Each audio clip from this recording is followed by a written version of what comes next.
स्वागत है आप सभी का हमारे YouTube चैनल व्रत पूजा त्योहार उपाय। कार्तिक मास में पवित्र नदियाँ या जल से स्नान और कार्तिक मास की कथा का विशेष महत्व बताया गया है। इस पूरे माह में कार्तिक स्नान और भगवान की आराधना की जाती है और कार्तिक मास की कथा सुनी जाती है। इससे सांसारिक पापों का नाश होता है और भगवान श्री हरि विष्णु की कृपा प्राप्त होती है। कार्तिक मास में दान धर्म का भी खास महत्व है। मान्यता है कि इस दिन दान आदि से पुण्य का फल इस जन्म में तो मिलता ही है, साथ ही अगले जन्म में भी मिलता है।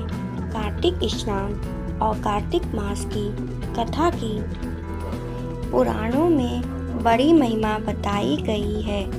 तो आइए चलते हैं कार्तिक मास की कथा या कार्तिक मास की कहानी सुनेंगे।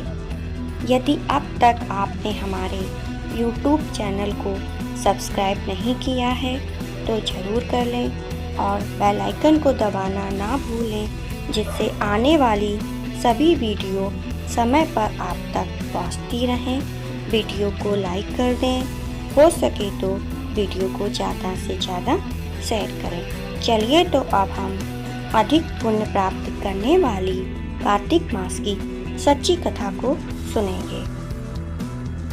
नैमिषारण्य तीर्थ में श्री सूत जी ने 88,000 शौनकादिक ऋषियों से कहा, अब मैं आपको कार्तिक मास की कथा विस्तार पूर्वक सुनाता हूँ, जिसका श्रवण करने से मनुष्य के सभी पाप नष्ट हो जाते हैं और अंत समय में वैकुंठ धाम की प्राप्ति होती है।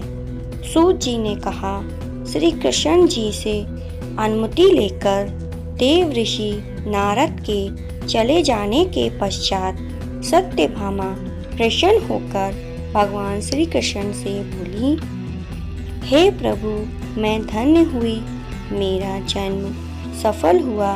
मुझ जैसी त्रिलोक्य सुंदरी के जन्मदाता भी धन्य है, जो आपकी 16,000 स्त्रियों के बीच में आपकी परम प्यारी पत्नी बनी। मैंने आपके साथ नारद जी को वह कल्पवृक्ष आदि पुरुष विधि पूर्वक दान में दिया, परंतु वही कल्पवृक्ष मेरे घर लहराया करता है। यह बात मृत्युलोक में किसी स्त्री को ज्ञात नहीं है। हे त्रिलोकीनाथ, मैं आपसे कुछ पूछने की इच्छुक हूँ। आप मुझे कृपया कार्तिक महत्व की कथा विस्तार पूर्वक सुनाइए, जिसको सुनकर मेरा हित हो और जिसके करने से कल्प पर्यंत भी आप मुझसे विमुख न हो।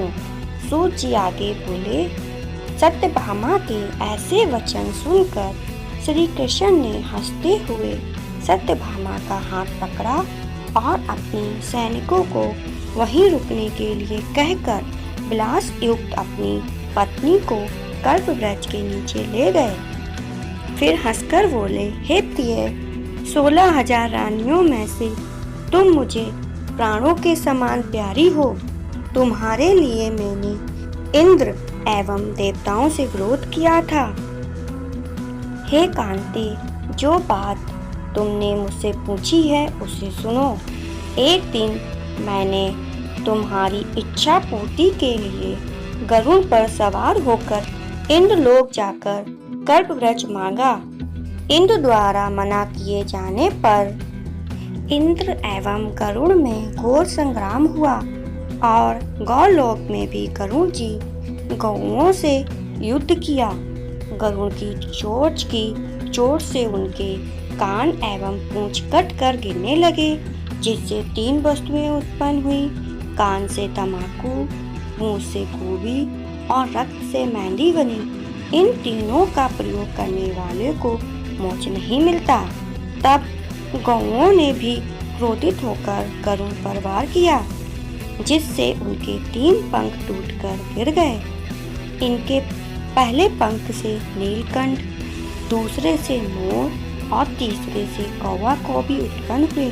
हे प्रिय, इन तीनों का दर्शन करने मात्र से ही शुभ फल प्राप्त हो जाता है।